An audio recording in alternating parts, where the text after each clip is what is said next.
Зохиолч Стенүн 100 дамнасан хайр 4-р бүлгийн 10-р хэсэг.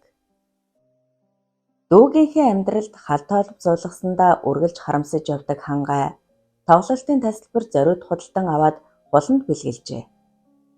Миний дөө дандаа л гүнэглэж явах юм. Энэ хоёр тасалбар найз нарынхаа нэгэнтэй нүзээрэй гэж арагдах гуй хоёрын завсар хэлжээ. Сонгодог дуушныхын тоглолт болоод ч тэрөө хулан маш их баярлан өмсөх хувцас сонгож ядан өдрийг өнгөрөв. Ажлаасаа амьсгаа дээгүүр яарч ирсэн сувдаа "Хулаа, чиний хардаа Европ загварын даашинз. Их чинь бараг л булаацалтах шахан юм болж авлаа. Чамд яг таарна" гэд торноос гаргаж өгөв. Үнэхээр хуланд яв цав тааран гойд сайхан зөгчээ. Тэгш гойлог бий. Цээж төрсөн сэргэр хөх цэвэрхэн шардуу царай, бодлогширсан харцтай шулуун жижиг хамар, эргэлдсэн алагнууд. Тайрмал ус нь ургасаар дал шүргэн мурт олчихжээ. Том толны өмнө эргэлдэх дүүгээ шагшин магтах хангай. "Дүү маань яг л үлгэрийн гүнж шиг харагдаж байна. Залуус ч харцаа салгаж чадахгүй бах та" гэд инехэд хулангийн царай улсхийн "Тийм хүн байхгүй. Тэгээд ч би гэрэлсэн хүн шүү дээ" гэж сулхан дуугаар нулимсэн зээлгэнэд ирэв. Өөрийг нь шоронгоос гарах тохироотойгоор бух буяатаа гэрлэлтэд батлуусныг гэнэтхэн сансан хангай ихэд бантан "Аах нь хөөцөлдөд цуцлуулаад өгнө. Одоо тэр өнгөрсөн баларсан юм бодож сэтгэлээ бүү шаналга. Хичээл номонд олонхаар" гэж тайлхруулахыг оролдов. "Тэр ч яах вэ? Би өөрөө л шийдсэн. Харин ээж маань ямархуу яваа юм бол доо. Их л ядарч байгаа бах та" гэж хулан уйлагнав. Сувдаагийн нүдэнд ч нулимс мэлмэрэн "5 жил юу хэн байхав? Хэдүүлээ эрг амралтын өдрүүдээр эргэе. Тех үү" гэж суутал хаалганы хонх дуугарн навчаа ороод ирлээ. Тэрээр хулан харснаа уулгаалдан "Пүүх, ямар гоё даашинз вэ? Янзтай зохиж байна" гэснээ бугуун цагаа харан "Одоо явъя. Эртгэн суудлаалъя" гэж шамдуулав. Хулангийн сэтгэл үлээлэг тайтгаран театр руу явж бараг л хамгийн түрүүнд танхимд суудлаа эзэлжээ. Ер нь олны хараанд өртөх дургүй, аль болох нуугдмал байхыг хүсдэгч угийн үзэсгэлэнтэй төрсөн охин болохоор эрчүүдийн харц энд тэндээс ирээцээргүй төөнхийг мэдрэн нэг л тухгүй сууж байтал үзэгчид дүгнэлтэн уулгаалдаад явчихав. Навчаа түүнийг дугтран "Хүүе, хулаан! Хулаан, хөөе, хардаа. Ямар гоё хос вэ" гэлээ.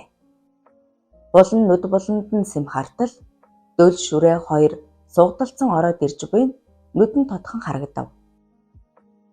Хулан навцгийн доош нуугдаж хамаг биеийн салганахад навчаа гайхан "Чи яач хаа? Танд хүн чи юм уу?" гэж асуув. Хулан тонгойсон чигээрээ толгой дохиод "Тэмээ тань нь дүүл шүрээ хоёр байна." Навчааж ойлгов бололтой дууга хураачав. Хулан үнэндээ л тоглолт үзэж чадсангүй. Чихэн шууган зүрхэн дэлсэн хамаг бие нь халуун оргино. "Дүүл минь ирчгэж гэхдээ шүрээтэй үргэлт юм байна. Нүднээс нь нулимс асгарчих гээд болдоггүй. Гармаар байсан ч олон хүний нүдэн дээр босолтой юм шүү дээ." Нилээд удсны дараа тэр зүг сэм харвал дөл ямар нэгэн зүйл барьчихсан шүрээ дөгч харагдав. "Үнсэлцээд байна уу? Тэврэлтээд байна уу?" гэтэл шүрээ түүнийг олоод харчав. Мэлмэрсэн том харнууд цоо ширтэн. Хулан дальцсан ч харцаа салгаж үлж чадан өөдөөс нь харсаар байх үед шүрээ дүлийн урал дээр үнсчихлээ. "Би өөрөө л энэ бүхнийг хүссэн шүү дээ. Тэд ингэх хэрэгтэй." Навчааж энэ бүхнийг харсан бололтой "Үерхтэх хос гэхээсээ ах トゥ хоёр шиг харагдаж байна" гэхэн тэр. Нээрэл дөл шүрээд тийм ч дотн биш юм шиг санагдав. Нэг харахад тэд сугдалцаад гарч явах бөгөөд шүрээгийн өмссөн хувцс гойлог биеинд нь зогссон гэж ёстой л банилээ. Ганц шүлдсэн урт хар гэзэг нь бараг л шилэг хүрэн сугсалзан. Хулан тайрамл үсээ чамлангуй ээлж суудал навчаа гараас нь шүүрэн "Хулаан гарыг. Хайчих нь харъя" гээд хөтлөн бослоо. Тэднийг гарахад дүл шүрээ хоёр хэдэн хүнтэй уулзаж зогссноо чангажхан ярилцсан инээлцээр цааш алхан харанхуйд уусан оджээ. Дүл шүрээ хоёр театраас гарахад Тамирын ангийнхаа хоёр охин хоёр банттай үүдэнд нь хүлээж байв. Тэрээр дүлийг хараад цочирдсан ч "Оо сайн уу? Намайг таньж гин үү? Тамираа байна" гэж хэлэн гар барьж хамт яваа ангийнхан нь дүлийг сониучрахан харцгаана.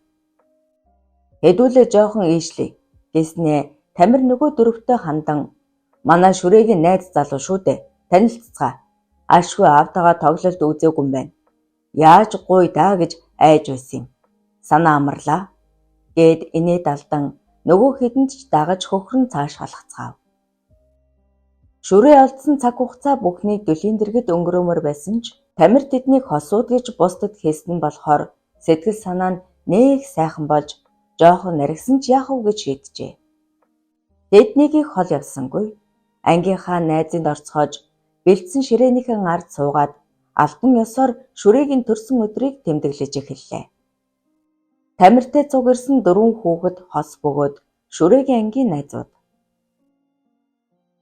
Шүрээ найз охиддоо дүлийн бэлгийг сонирхуулан цаадууланж эхэж шохоорхон "Ёстой гоё зүйлд байна. Үнэтэй байх та. Чи яагаад найз залуугийнхаа талаар ярьдаггүй байсан юм бэ? Яасан ч царайлах юм" гэлцэн жигжуг хийв.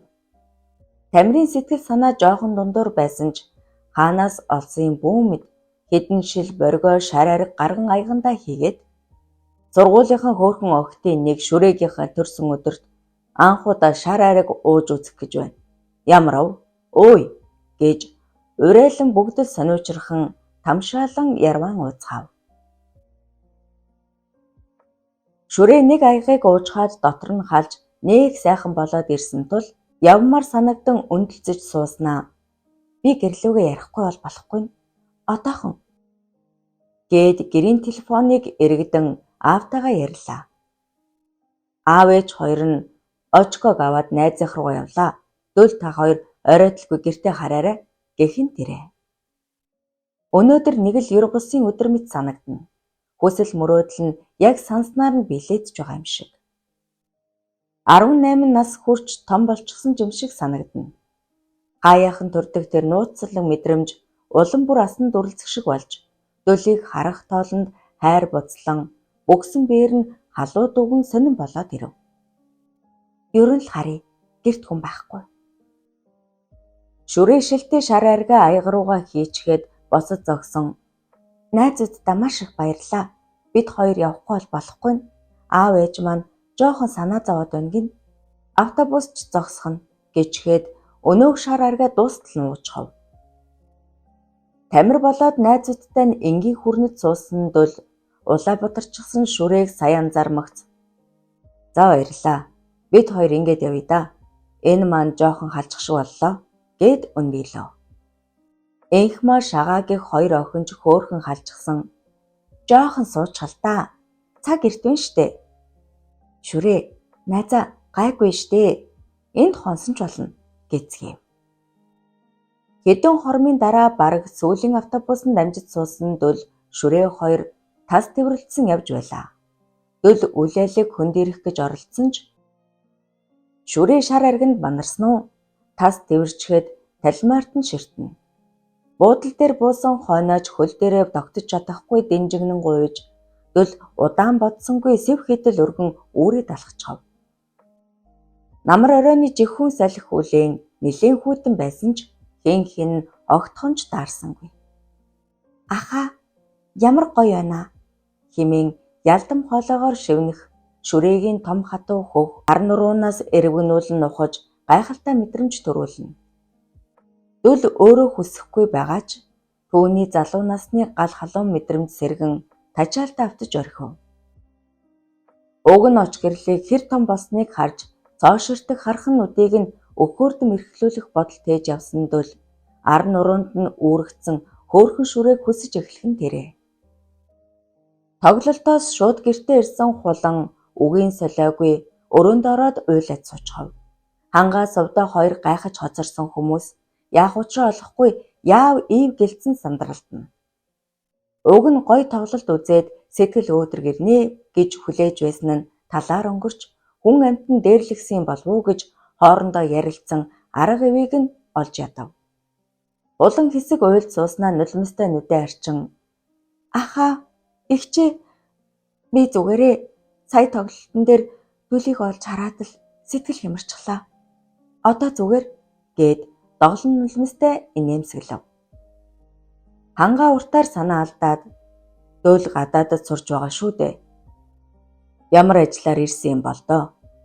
Галхуу ахын биеийнхаа зүгээр байдаг байгаа да" гэхэд хулан "Тэдний хотод байгаа штэ. Оюу хамт байгаах. Би сайн мэдэхгүй байна" гэв. Сувдаа ярианд оролцсон. "Чи тэгээд дүлтэй уулзахгүй яагав? Учир байдлаа хэлээд ойлголцохгүй дээ. Чиний буруу гэж юу ахав дээ" гэснээ хангаа руу хяламхийн "Биднээс болсон. Сайхан дүүнэрийнхаа сайхан үерхэлд тол босуулгачихсан. Өөдгөл хүмүүс юм да" гэв. Хангаа хөлсөө цуулан дүлгэнэж сууснаа. "Ер нь би галхууг олж уулзъя. Бүх үннээ ч хэлээ. Цог цэцэгт юу тохиолдсныг, би өөрөө юу хийсэн гэд бүгдийг нь ярив. Оюу багшин дэдэд сурч байгаа гэдтэй. Тэндээс л олчихъя. Ядах юу вэ?" гэд бараг л одоо явах гэж байгаа аятай үнэлцв. Булан инээмсэглэн "Ахаа, би зүгээрээ тэгээд ч дөл маань найз охинтой олчихсон. Үнэхээр хөөрхөн үзэсгэлэнтэй" гэж хэлчихэд цог цэцгийг өхөөрт нь тэрснээ. "Дүүг маань 3 нас хүртэл элдв юм яриад явах вэ? Энэ бүхнийг ингээд мартъя. Харин та хоёроос нэг юм гоё. Намайг гадаад руу сургуульд явуулж өгөөч. Би холын холд явмаар байна." Хангаа сувдаа хоёр сэрц хийсэн ч нэгэнд хулангийн өмнө хичнээн буруутайгаа мэдэх тул чимээгүйхэн л толгой дохин "Хаашаа явмаар байна? Ах нь хөөцөлдөө. Муу аавын минь найзууд байгаа. Үлдээсэн хөрөнгөж байна. Чамд зориулахгүй бол өөр хинд" гэж. "Манай сургууль дээр удахгүй оюутан шалгаруулах юм гэсэн. Дандаа 1-р курсээс би оролцмоор байна." Сувдаа өөрөө эмч хүн болоод ч тэрөө хулан шууд дэмжин "Би ч гэсэн хүн амьтантай уулзъя. Яамны ганц нэг хүн танина. Тэр шугамаар л хөөцөлдөө" гэлээ. Улан орондоо ормогцол дөл шүрээ хоёрыг хамт байгааг төсөөлөн бяцхан атаархал, бяцхан гомдолд автаж "Анхны ариун харин сайхан яваалвал болоо. Би саад болоод дэмий. Шүрээ сайн охин. Яг л дөлд минь бүх талаараа таарна" гэх маягийн юм бодон зүүрмөлж орхижээ. Гэхдээ согоо хулангийн зүрхэн гүнд сэтгэлийн мухарт дөлийг гих хайрын гал улам бүр бадран дүрлцээр байсан юм. 10 дугаар хэсэг төгсөв.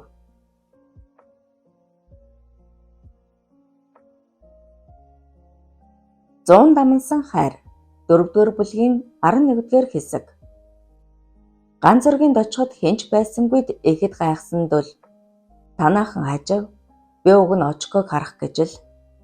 Гэртээ ормогц хөйтөн ус залиглан шар аригны манараа нарилсан шүрээ ичив бололтой нүүрээ улалзуулан "Айл руу явчихсан? Би худлаа хэлчихсэн" гээд нугтаагаад суучихв. Дөл бүгдийг ухаарч ойлгох бололтой санаа алдснаа. "Шүрээ, танад уухан байгаа болов уу?" Худал хэлж эзгүй гэртээ дагуулж ирсэндээ жоохон бантаж итэц суусан шүрээ "Байх ёстой доо" гэж хурдхан хэлээд ухасхийн босож хөргөгч төчгөнтөл ухаж талшил арх гаргаж ирээд "Энэ л байна. Болох уу?" гэв. Дөл дараалан 2 хундаг арх уучгаад "Шүрээ, ингээд чи найз бандтай болоогүй мүү? Энэ тамир их дажгүй санагдсан. Ёо, чамайг үерхий барья гэхгүй байна уу?" гэлээ. Шүрээгийн царай час улаан болчихсон тонгойд сууснаа. "Надад таалагддаггүй маа. Уг нь сайн хүүхэд. Даанч би өөр хүнд хайртай. Нас бага, залуу байна. Ер нь юундаа ч ярахав. Би тэгжил боддог болсон. Хожим нэг гомдоох юм хийхээс айдаг. Намуухан ярингаа архинаас балгалах дөлийн дотор халуун оргин өөрийн ирэхгүй сэрэл хүсэл нь бадраад ирэв. Яах ёстой? Шүрээ юу ч эсгэлэн тонгой суусаар л үнэхээр үзэсгэлэнтэй өгөх юм аа. Яг л хулан шиг. Нээрэл хулан шүрээ хоёрын бие бялдар яг нэг хэвэн цутгсан аятай их адилхан. Нүдэн аниад тэрвэл дөл лавтаяа ялгахгүй. Хулан үлээлэг шардуу арьс хүрэн нүдтэй бол шүрээ цайвар арьс хар нүдтэй. Ялгагдах зүйл гэвэл ердөө л энэ байх. Хоолойны өнгөн хүртэл тун төстэй. Дөл арх уух зураа энэ тухай бодон эргэлзэж ядан суусаар. Талшил арх дуусжээ. Шүрээ угсхийн босоод газраар орцсож эхлэв. Өргөн гуц дэвсээд хоёр тэр тавихыг анзаарсан дөл ухрах эрхгүйгээ ойлгон хувцаа тайлангаа шүрээ рүү дөхөн араас нь тэрмэгц. Чи итгэлтэй байна уу? Гэж шивнэлээ. Халуун амьсгал чихнийх нь омгийг гжигдэн хамаг биеийн чичирч нэг тийм гайхан мэдрэмжид автаж орхисон шүрээ толгой дохиод аха би хизээч харамсахгүй. Надад бүү санаа зов гэлээ. Дөл дахин эргэлзэх, болгоомжлох зүйл үгүй болж охиныг араас нь тэрсэн чигээрээ ингэрлүүн гараа шургуулan хөхийг нь зөөлөн базлан өгдгийг нь өөрлөгөө шахав. Сайхан том хөх. Хатуу сэргэр хөх яг хулангийнх шиг. Зөөлөн памгар өгзөг хатуурсан эрэхтэн тулмагц. Хэмээн үлэлэг сөөнгөтөн хэлэхэд дөл хувцаа тайлан нүцгэрчгээд шүрээг газар хэвдүүлэн хормойг нь дээш алгуурхан сөглөө. Шилбнээс нь эхлэн гуй хүртэл элбсээр дотоожинд нь хөрмөгц төр зогсоод нэмгэн цавийг нь хэдэнтэй долоон үнсгэд шүрээ байж адан мөргөнө. Хэмээн сулхан уйхан холоогоор гиншин. Дөл маш их сэрэлтэн тачаадж байсан ч яарахыг хүссэнгүй. Гоо сайхан биеийг нь хантал харъя гэж бодсон бололтой дотоожийг нь зугуухан шувталж сонирхон ширтсээр байв. Тэгснээ дээш зүтгэн даашинзыг нь дараа нь зөөлхөн үрж бүх биерээ шахан наалтлаа. Шүрээ нүдээ тас анжээ. Удахгүй болох ер бусын учирлыг тэсгэл алдан хүлээж дур тачаал нь улам асаж буй бололтой гинших дуун чангарсаар гэхдээ дөл яарсангүй. Гараа зогсоо зайгүй ажилуулан шүрээгийн эрхэм нандин бүхнийг нь элэн таалж бэлэн болсон бололтой. Дөлд алмнаас нь өгсөн бэлгэвч би түүнийгээ сэмд өхүүлэн тавиад шүрээгийн хөлийг өвдгөр нь нуглан дэлгэж орхилоо. Сайхан гайхалтай. Орхимоор санагдсан ч тэгсэнгүй. Нүдэндээ нулимс зээлэгнүүлэн уруулаа тас хазан хэвтсээр л. Хэдэн хормын дараа амьсгаатан хөлөрсөн хоёр тас дэврэлтэн амс хэв. Бөгсөн биеэр нь бадайран шархиран өвдөж доогуур нь нойт оргивч шүрээд болж өнгөрсөн бүхэн маш сайхан мэдрэмжийг үлдээжээ. Дөлгийн булчинлаг ханхар цээжинд том хатуу хөхөөрөө наалдан хэвтэх нь үнэхээр их таалагдана. Дөлийн гар нуруу ууцаар нь элбэн өгдгөнөөс натгалах нь хүртэл гоё. Би таалагдсан болов уу? Хулангаас ямар байсан бол? Өөхтөрхүү гинэн бодолд автан хэвтэх зуур дөл ямар нэгэн зүйл эргэтнээсээ суглан хаяхыг анзаараад аха юу вэ? Хамгаалах хэрэгсэл. Юунаас? Дөл тэсгэлгүй инээд алдснаа шүрээгийн хамарнаас зөөлхөн чимхэд жирэмслэлтээс чи ийм хүүхдэр байж гидсэндээ мамуудаа болчихвол яана. Ойлгов? Харин тэгвэл ч гоё штэ. Дөл санаа алдаад шүрээ би чамд хэлсэн дээ. Хожим харамсав гэж. Мэднэ. Гэхдээ сая тэгжил бодогдлоо. Хойшид таны үгээр байя. Хоёул зууралдан үнсэлцэж тэвэрлсэн чигээрээ угаалгын өрөөнд ороод ванд ус таслаа. Гарч хаж. Дөл инэв хийлээд бэ угаагаад үе. Алив доошоо суучих. Очгоо хаяа усанд оруулдгаа санан ичингүрвч шүрээд үнэхээр гоё мэдрэмж төрж яг ингээд байгаад л баймаар санагдана.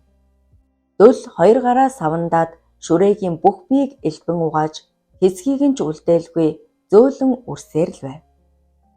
Ахаа, би таныг ахиад л ижиж улааж орхисон шүрээ ирэв. Ой, ийм том байдаг гэж үү? Даан чи хөвц юм аа.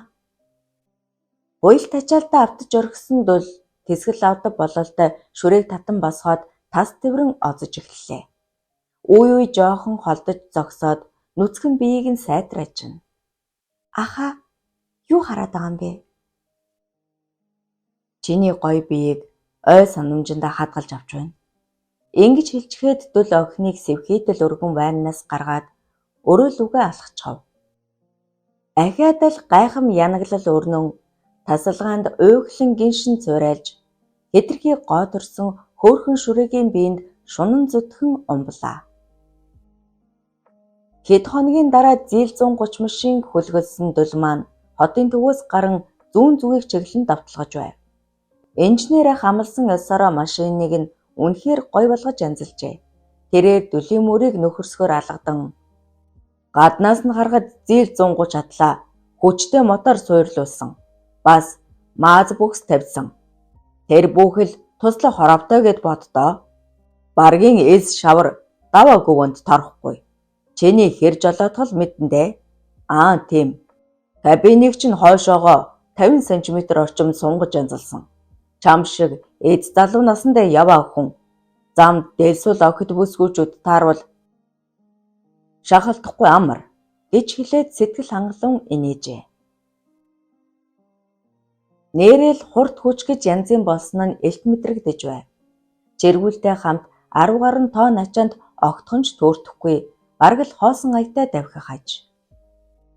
Дарга маань надад тун их анхаарал тавьж идэ. Дутуу юм гэж юу жалах гэж амандаа бовтнахтул машин цуурлуулсан магнитофон хөгжмөө асаавал ардын дуу шуран хайлж эхэллээ. Дул бүр догтлож орхисон. Ёстой янзтай. Ингэж явбал хаач хүрсэн яхав хэмээн өөртөөгөө ярангаа амандаа дуайланхан их л зугаатай явж байв. Үзмэгийн ажиллаж байсан ганцны дэргэд очмогц гэнэт түүнийг дурсан санаж хаа яваа юм бол доо арай энд гэсэн шүү юм бадан ганц руу очивол хийцгүрсэн хідэн авгаанар байв. Үзмийн мэдээж байгаагүй нь тодорхой. Харваас өөдтэй хол байхгүй нь элтэй.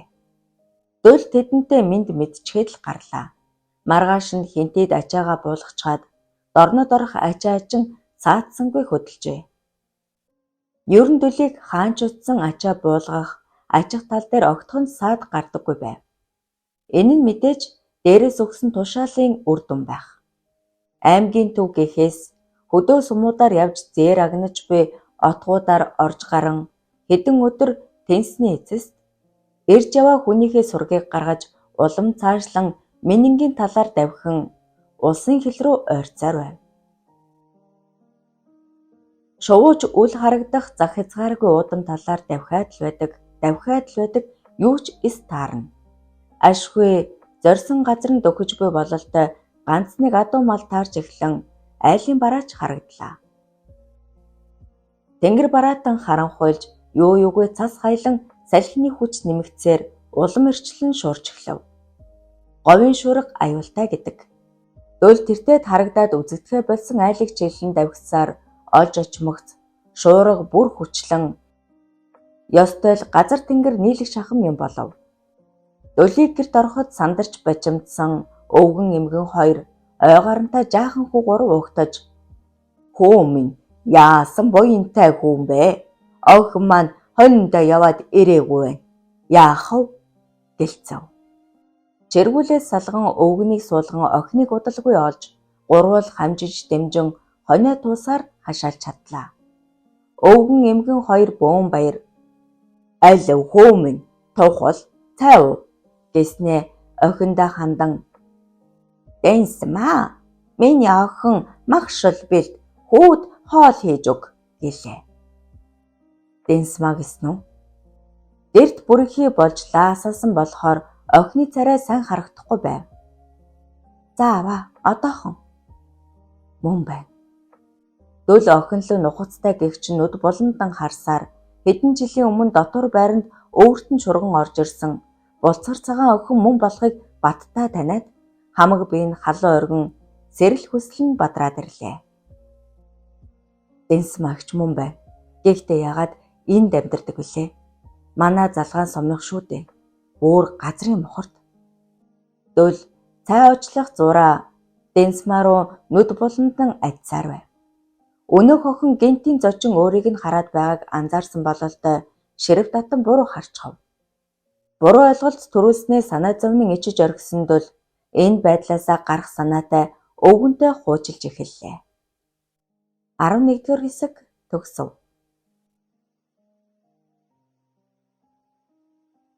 100 дамнсан хайр 4-р бүлгийн 12-р хэсэг. Дэнсма бол дундаж өндөртөө биеиндээ таарсан махмиратай хөөрхөн охин. Тэр жил зэрэгэлдээ сумын 10 жил сурч байхдаа өөрөөсөө 2 дуу Дөлд нууцхан дурлсан.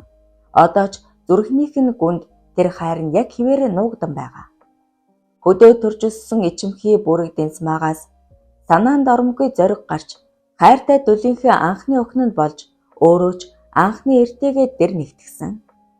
Энэ нь түүний амьдралын хамгийн гоё гэгээн дурсамж. Тэгэж их зориг гаргасандаа одоо хүртэл өөртөө баярлаж авдаг. Гэвч амьдралыг нь хар сүүдэр дайрч жаргалгагч эрд хүчндүүлж орхисон. Амиа хорлоё гэж олонтой бодсон ч тэр бузар эрийг хэн гэдгийг нь олж мэдээд шүүх цагдаагаар хөлөө эрэхтэл явжээ. Хүссэндээ ч хүрсэн. Гэтэл жирэмсэлж хүүхдтэй болчихсноо мэдээд атсан шалаанд орж эцэст нь бүх өргөдлөө буцаан татаад жаргалыг суллаж орхисон билээ. Мууч сайн ч хүүхдийнх нь эцгийг харанхуй шоронд хатаахыг хүсээгүй нь Дэнсмагийн өрөвч нэмзэн сэтгэлийн илрэл үз. Сургуулаа орхиж гэртээ очихоос өөр арга байгаагүй тул нутгийн хүмүүсийн хэл ам, ховж өвнөөс имэж аваа ятхан гуйсаар ээжийнхээ нутагт хаа хол ээрэм талд амьдарч байна нэ. Ямар тааж гидсээ томорхоос өмнө нутагт ажиж ирсэн Дэнсма нэг хэсэг санаа амран амьдарч үгэж төрүүлжээ. Гэрийнх нь чухам хэний хүү гэдгийг гадарлах болохоор охиноосоо элдв юм асууж шалгаасангүй.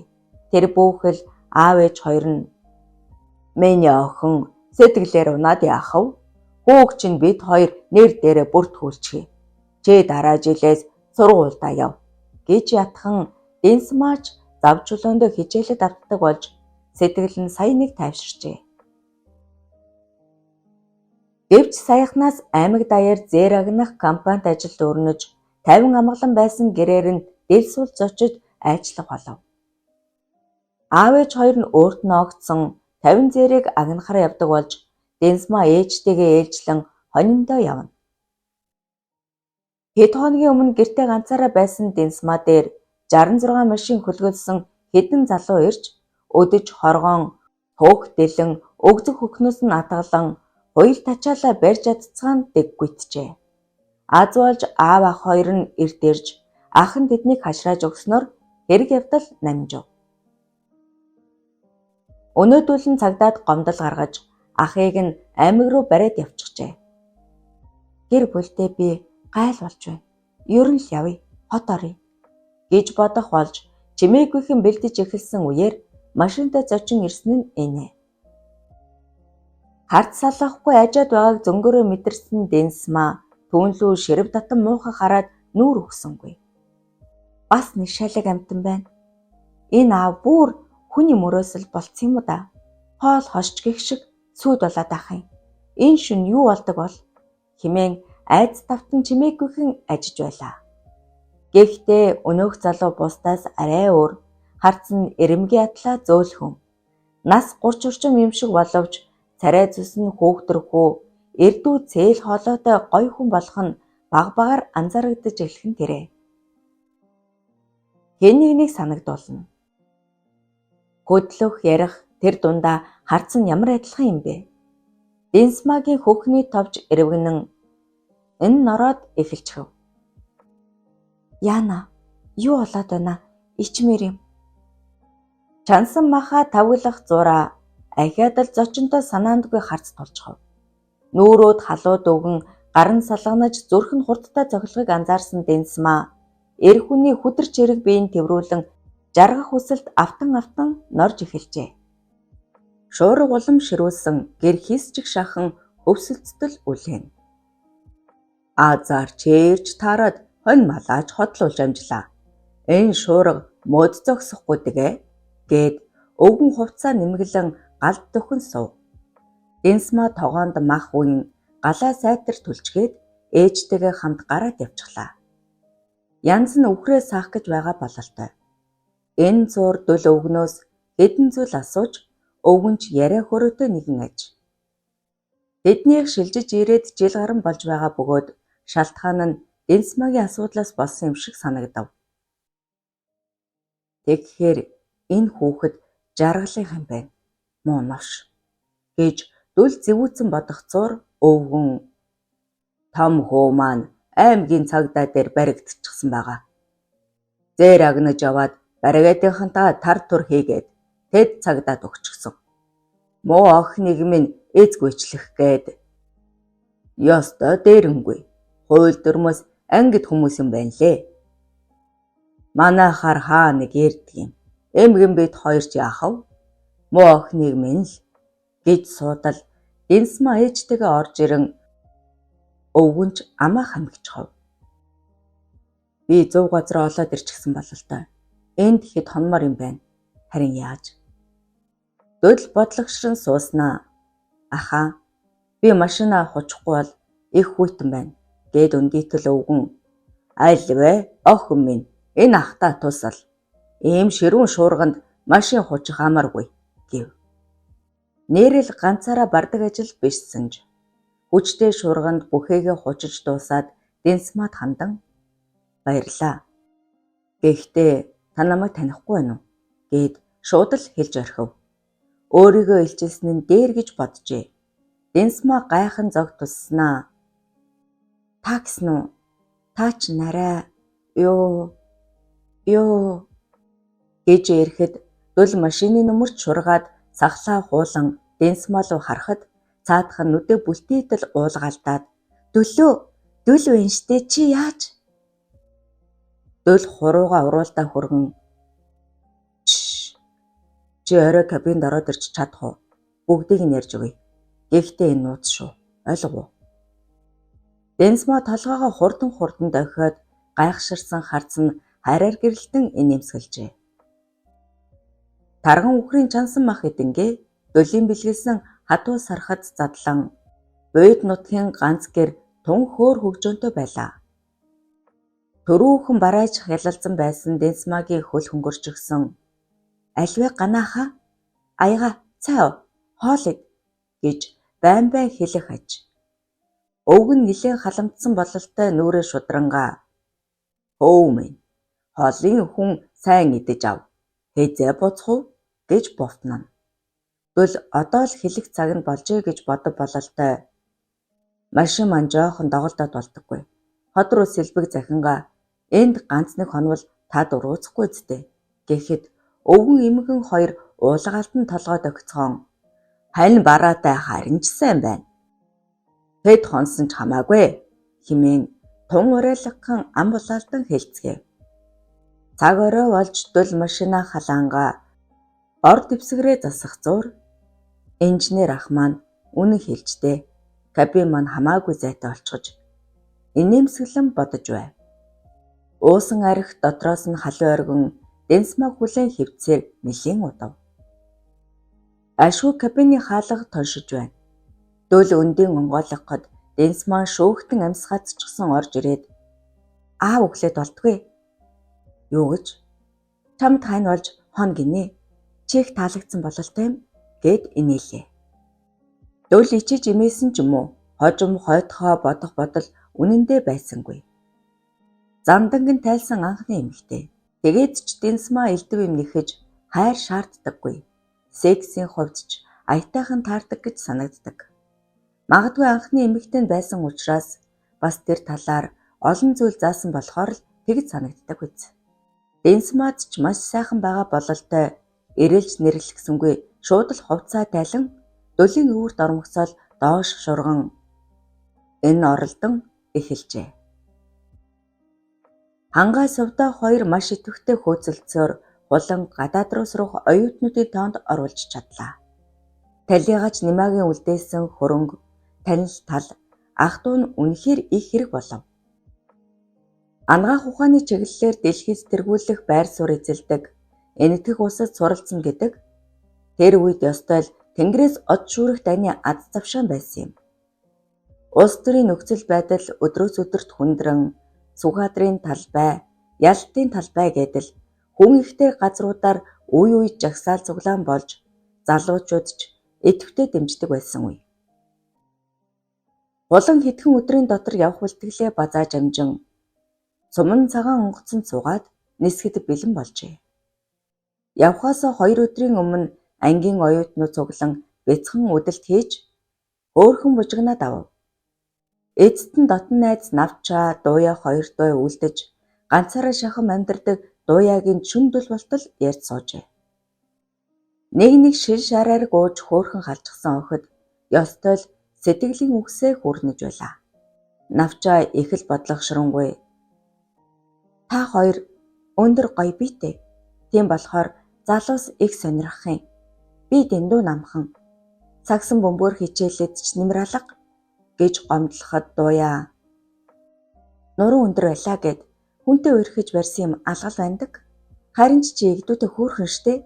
Яг л янзах шиг гэхэд Навчаа инээд алдаад жоох өндөр байсан бол гоё те даанч гэснээ.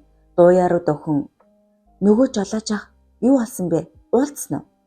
Гэж шалгав. Буланч дэмжин мундаг сайн хүн шиг санагдсан. Бидэнд их тус болсон да гэлээ. Дууя шилтэй шарааргаа хідэнтэй балгаад уулзаж үтсэн. Тэр бөөхөл энд гэртээ авчирч хоол хийж өгсөн. Навчаа шууд л үгийг нь таслаад тэгээд юу болсон бэ? Үнсэлцэн үү? Арай нэг оронд яалаа гэж дээ. Надад дүү шигээл хандаад байна лээ. Хуруугач хүргээгүй. Ёстой гоё ах гэснээ. Өө нэрээ хулаан чамд ганаахан ажлын үнэмлэх байхгүйз асуугаад байсан. Тэр өдөр чамааг ухаангүй байхад цамцаа нөмөрөгчхөд их л сандарсан хүн гүйж ирээд миний хажууд зөөлхөн тавьчихад оюуд туслана гэд явчихсан гэлээ. Болон том хүрэн нүдээ дүрлийлгэн гайхаж намайг тэр хүн олсон юм уу? Одоо бодоход санчир огшил. Гүй санчир огш хизээ хойно ирсэн штэ. Үнэмлэх нь байгаа. Би цамцыг нь угаах тавсан. Тэгэд мартчихсан гэд цүнхээ ухан гаргаж өглөө. Дууя тунж хүндэтгэлтэй гардан авснаа. Оюуг сайн таньдаг юм билээ. Ахтай цуг ажиллаж байсан юмдгүү да. Хаана байгааг нь оюул мэдэх бах. Энүүгээр далимдуулж уулздаг хэрэг гэд шараарга амтрхан залгиалсаар байв. Навчаа хоёр найзаа ээлжлэн ширтснээ. Та хоёр ч гоё юм уу? Хайрладаг, санагалцдаг үнтэй гэтэл би бодол давтаж орхисон хулан их л сулхан дуугаар Навчаа чи санчир баг шиг сонирхооч түшигтэй сайн хүн санагдсан гэлээ. Навчаа өндлзөн та хоёр учиртай юм шүү. Би тэгжил бодсон. Үгүй миний зүрхэнд нэг л хүн байгаа. Амьдралын зам маань нэг нартай өдөр огтлолтно гэж мөрөөддөг юм. Даанч тэр маань найз охинтой болчихсон байна лээ. Ядаж байхад би зөвшөөрч дотносвол нэг нь яана. Гэтэл би алдаа хийж нэг заваа амьтанд хуурдагдсан. Ёстой тэнэг гэж уйлагнан хэлээд нулимс бөмбөрүүлж эхлэв. Хоёр найз нь аргад нь тайвшруулж үнэн ч хайр үнэхээр их шалгуур давдаг юм гэсэн. Чи даван толгол ястай. Эртэд би тоглолтын дээр харсан. Үнэхээр дурлахгүй, хайрлахгүй байхын аргагүй гой залуу байна лээ. Гэхдээ хамт яваа охиндоо тэмд сайн биш юм шиг харагдсан да гэцгээв. Улаан асгартал уйлах зур. Миний л буруу. Би хайртайгаа өөрөө л түлхсэн. Одоо надад гомдлох хэрэг байхгүй. Шүрээд тэгж биччихэд одоо буцах аргагүй хэмээн зөвхөн бодож байлаа. 12 дугаар хэсэг төгсөв.